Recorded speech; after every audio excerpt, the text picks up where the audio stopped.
ഞാൻ യഹോവയോട് പറഞ്ഞത്, നീ എൻ്റെ കർത്താവാകുന്നു, നീ ഒഴികെ എനിക്കൊരു നന്മയുമില്ല. ഭൂമിയിലെ വിശുദ്ധന്മാരോ അവർ എനിക്ക് പ്രസാദമുള്ള ശ്രേഷ്ഠന്മാർ തന്നെ.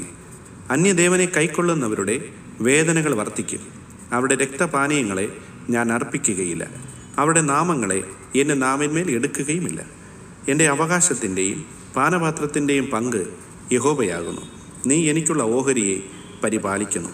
സങ്കീർത്തനങ്ങൾ 16-ാം അധ്യായം 2 മുതൽ 5 വരെയുള്ള വാക്യങ്ങൾ.